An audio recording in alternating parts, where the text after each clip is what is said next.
आज जो आपने ये पदभार संभाला है, इसके क्या मायने हैं और आपके क्या प्रायोरिटीज होंगे सर? कमीशन जिसका पहले एससी और एसटी कमीशन एक साथ था और 2004 से यह कमीशन एसटी का अलग है और एससी का पूर्ण रूप से सिर्फ एससी का ही कार्य देखता है और इसका विशेष रूप से भूमिका रहती है कहीं भी अनुसूचित जाति के लोगों के साथ अन्याय होता है, भेदभाव होता है, उत्पीड़न होता है तो उनको न्याय दिलाने का काम में मुख्य भूमिका इस आयोग की रहती है। आयोग के पास सभी जानते हैं कि दीवानी सिविल कोर्ट लगाने का पूरा अधिकार भी रहता है और इसमें चाहे वो सरकारी अदारे हों, चाहे वो केंद्र सरकार के, सेंट्रल गवर्नमेंट के हों, सेमी गवर्नमेंट हों, स्टेट गवर्नमेंट हों, उनमें भी जो अनुसूचित जाति के कर्मचारी हैं उनके साथ भी कहीं अन्याय होता है तो उनको न्याय दिलाने की मुख्य भूमि रहती है। और जहां मैं समझता हूं कि क्योंकि बाकी तो मैं कमीशन को पूरी तरह से समझने के बाद उसकी भूमिका क्या रहेगी उसके बाद आपको एक्सप्लेन कर पाऊंगा। जहां तक मैंने इसको समझा है ये सिर्फ न्याय दिलवाने तक ही सीमित नहीं, अन्याय ना हो उसके लिए भी समय समय पर सरकार को और सामाजिक दृष्टि से जो भी सामने आएगा और उस जो समस्याएं आएंगी और उसको कमीशन जो समझेगा अपने तौर पर स्टडी भी करेगा और उसके जो सुझाव हैं सरकार को संवैधानिक मर्यादा में रहते हुए जो भी हम सुझाव सरकार को अनुसूचित जाति के उत्थान के लिए और विशेष रूप से उनके ऊपर उत्पीड़न ना हो उसकी रोकथाम के लिए भी सुझाव जो है उसमें हम देंगे। और क्योंकि अनुसूचित जाति के लोगों की यहाँ देश में बहुत बड़ी आबादी है, अभी हम जानते थे कि 15% थी और 2011 के सेंसस में हमने देखा है कि 18% के करीब आई और अगर हम अब देखें तो 20 करोड़ से मतलब 20% से भी ज़्यादा, 20% से भी ज़्यादा, क्योंकि 18% तो 2011 की सेंसस के मुताबिक थी और अब जो है और संख्या बढ़ेगी और जिस कारण जब संख्या बढ़ती है तो कहीं ना कहीं उत्पीड़न की समस्याएं भी ज़्यादा आती हैं। तो इसलिए हमारे मुख्य भूमिका जो इसमें रहेगी और मेरे साथ दो पूर्व चेयरमैन भी, विजय संतोष,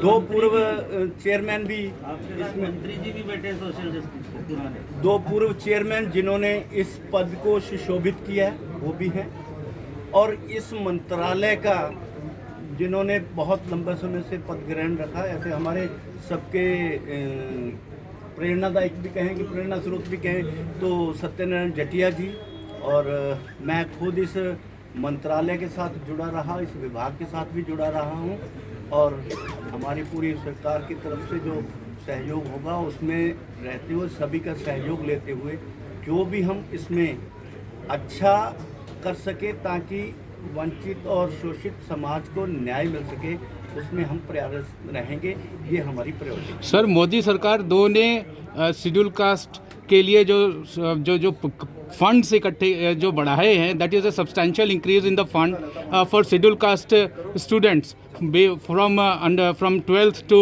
college and higher studies as well. क्या उससे कितना फ़ायदा होगा शेड्यूल कास्ट के विद्यार्थियों का? देखिए, जो पहले योजना बनी थी जहाँ तक मुझे है उसमें अभी और सुधार करके एक पहले कुछ शंकाएं बीच में रहती थी, अब वो शंकाएं खत्म करके 60-40 की रेशो से केंद्र सरकार ने एक योजना बनाई है। अन्यथा पहले कहीं बीच में संशय रहती थी और मैं ये समझता हूँ इस योजना से बहुत बड़ा लाभ, अभी मैं आंकड़े क्या रहेंगे इस वक्त तो मैं नहीं बता सकता, मगर भविष्य में आगे जब मिलेंगे तो इसके ऊपर मैं पूर्ण रूप से आपको अपनी क्लैरिटी भी दूंगा और इसमें योजनाओं का कितना लाभ हुआ ये भी बताने के लिए सक्षम रहूंगा। Direct letter of appointment IAS IPS की जो अपॉइंटमेंट की भर्ती की जा रही है उसमें कहीं ना कहीं SC ST का वर्ग जो है वो वंचित समझता अपने आप को, तो उस पर आपको क्या कहना है? क्या आगे उस पर डेवलपमेंट किया जाएगा आपका क्या? देखिए, मैंने पहले कहा कि इसमें बहुत सारी चाहे सरकारी, गैर सरकारी और चाहे अर्ध सरकारी और राज्य सरकार की जहाँ भी कहीं भी उत्पीड़न होगा उसके लिए उनको न्याय दिलाने के लिए ये कार्यरत रहते हैं।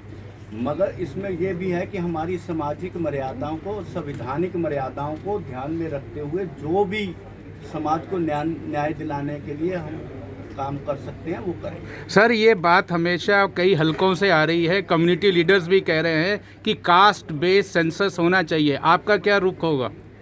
देखिए, ये काम आयोग का नहीं है, ये काम सरकार का रहता है और सरकार इसमें क्या पॉलिसी बनाएगी वो अलग रहेगी। जो सरकार की पॉलिसी होती हैं उनको क्रियान्वित करने का काम इसमें रहता है और विशेष रूप से जो स्पेशल कंपोनेंट के कार्यक्रम आते हैं, फंड्स आते हैं, उनका कहीं दुरुपयोग ना हो, कहीं बाकी अनुसूचित जाति के लोगों को मिलने वाली सुविधाओं के ऊपर जो काम करना होता है वो करेंगे और पॉलिसी बनाना वो आयोग का काम नहीं। सर, सरकारी नौकरियों में जो भर्तियां हैं वो बहुत रुकी हुई हैं शेड्यूल कास्ट के लिए, उसके बारे में आपका क्या? मैंने इसका जवाब दे दिया है कि हम संवैधानिक मर्यादाओं को देखते हुए किसी भी मंत्रालय में कहीं भी किसी भी समाज के लोगों के साथ अन्याय होता है उनके लिए उनको न्याय दिलाने का ये काम रहेगा। और इसको अगर आप क्लॉज बाय छोटे छोटे करेंगे तब भी यही जवाब होगा। और इसका संक्षेप में यह है कि किसी भी, जब मैंने कहा कि सरकारी, अर्ध सरकारी, राज्य सरकार की किसी भी विभाग में कहीं भी और गैर सामाजिक और गैर सामाजिक कहीं भी उत्पीड़न होता है उसके लिए न्याय दिलाने का काम हमारा रहेगा। ਸਾਪਲਾ ਸਾਹਿਬ, ਜਿਹੜੇ ਸੂਬੇ ਤੋਂ ਤੁਸੀਂ ਆਉਂਦੇ ਹੋ ਉਸ ਸੂਬੇ 'ਚ ਅਕਸਰ ਦਲਿਤ ਭਾਈਚਾਰਾ, ਕਿਉਂਕਿ ਸਭ ਤੋਂ ਵੱਡੀ ਗਿਣਤੀ 'ਚ ਉੱਥੇ ਐਟਰੋਸਿਟੀਜ਼ ਬੜੀਆਂ ਦੇਖਣ ਨੂੰ ਮਿਲੀਆਂ, ਉਸ ਨੂੰ ਲੈ ਕੇ ਸਰਕਾਰ ਨਾਲ ਕਿਵੇਂ ਰਾਬਤਾ ਕਾਇਮ ਕਰੋਗੇ? ਤੇ ਦੂਸਰਾ ਇਹਦੇ ਨਾਲ ਹੀ ਜੁੜਿਆ ਸਵਾਲ ਹੈ, ਸਕਾਲਰਸ਼ਿਪ ਬੜਾ ਵੱਡਾ ਮੁੱਦਾ ਰਿਹਾ UC ਦਾ, ਜਿਹੜੇ ਕਿ UC ਨਹੀਂ ਮਿਲੇ, ਬਹੁਤ ਵੱਡਾ ਘੁਟਾਲੇ ਦਾ ਰੂਪ ਤੁਹਾਡੇ ਨੂੰ ਲੱਗਦਾ ਰਿਹਾ। देखिए, इसमें जहाँ तक आपने पंजाब के विषय में पूछा है, निस्संदेह कि पंजाब सबसे अधिक अनुसूचित जाति की आबादी वाला प्रदेश है और जहाँ अधिक परसेंट होगी तो वहाँ केस भी अधिक हैं, इसमें भी कोई शक नहीं है। मगर ये शक पूरे कहें तो उत्पीड़न तो पूरे देश में होता है। हाँ, इसमें जैसा कि आपने कहा कि वहाँ पर स्कॉलरशिप का ये भी हमने आगे देखा है और उसमें कमीशन क्या अपना रोल अदा कर सकता है, जो भी संभव रोल होगा। और इसमें विशेष रूप से मैं कहूँगा कि संवैधानिक मर्यादाओं को देखते हुए जो भी संभव हमारा रोल होगा उसमें हमारी योग्यता रहेगी, भाग्यता रहेगी, वो करेंगे।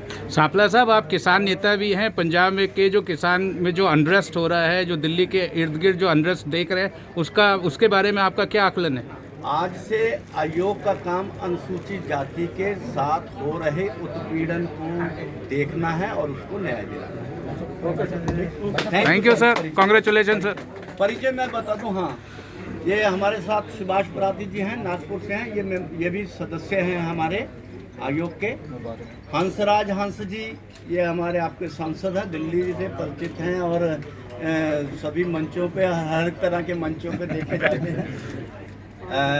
रमेशंकर कथेरिया जी मुझसे पहले यहाँ के चेयरमैन रहे हैं। जटिया जी का सभी को आशीर्वाद अगर किसी को मिला है, सबसे पहले किसी सरकार में अगर आए तो इसको हमें, बाकी KP जी चौधरी या बाकी सबको आप जानते। जटिया साहब, आपका कोई मैसेज सर के लिए? Message sir on this occasion that he has taken up the. हमारी शुभकामनाएं हैं और ये जो काम दिया गया है इसको अंजाम देने के लिए सापला जी में पूरी क्षमता है और हम विश्वास रखते हैं कि ये जो देश की 20 करोड़ से ज़्यादा की आबादी है उसको सामाजिक न्याय दिलाने में सफल होंगे। यह कदम बढ़े, वह कदम बढ़े, हम कदम बढ़ाए मंजिल तक, यह पौध लगे वह पौध लगे, बढ़ जाए छाए मंजिल तक, चट्टाने आए दे धोके, दुर्भाग्य भले राहे रोके, ताकत कदमों में चलने की, फिर क्या मौके या बेमौके, हर चीज़ को कामयाबी के रास्ते पर ले जाने के लिए साफला जी सफल हो, इसलिए हमारी शुभकामनाएं। कथेरिया साहब, आपका मैसेज। खैर, आयोग की एक बहुत बड़ी जिम्मेदारी है कि देश में जो भी संवैधानिक अधिकार है, चाहे वो आर्थिक हो, चाहे वो सामाजिक हो, चाहे वो समानता का अधिकार हो, सभी अधिकारों को दिलाने की जिम्मेदारी कमीशन की है, जिसको माननीय सामला जी पूरी तरह निर्वहन करेंगे। ऐसी मैं शुभकामनाएं और उम्मीद करता हूँ। देखो, सरकार उसी को बनाती है जो योग्य है, कैपेबल है, एजुकेटेड है, जो दर्द समझता है समाज का। इन्होंने हमेशा फाइट की है इग्नोर्ड लोगों के लिए, स्पेशली एससी वर्ग के लिए। तो सांपला साहब और गहलोत साहब ने पहले मुझे भी 2 साल पहले इस बिल्डिंग में भेजा था, साल सवा साल में रहा हूँ सफाई कर। तो उस वक्त सेठिया साहब से भी मिलते रहते थे। तो मैं उम्मीद करता हूँ और हमें नाज है, फ़ख्र है कि इससे ये जस्टिफाई करेंगे, योग बंदे को योग ओहदा मिला है। सांपला जी, 11 महीने से एनसीएससी की एक भी मीटिंग नहीं हुई है, ना ही सुनवाई हुई है। एक पहली भविष्य में शिकायत नहीं मिलेगी, इसके लिए प्रयास करेंगे। केसेस की पेंडेंसी कितनी है और आप लोग कैसे सारे मेंबर्स मिलके कैसे डिस्पोज ऑफ करेंगे? देखिए, पेंडेंसी कितनी है सर? भविष्य में आपको ऐसी कोई शिकायत ना मिले। नहीं सर, मेंबर्स यानी पेंडेंसी कितनी है, हम आंकड़े अभी मैंने आज पद ग्रहण किया है।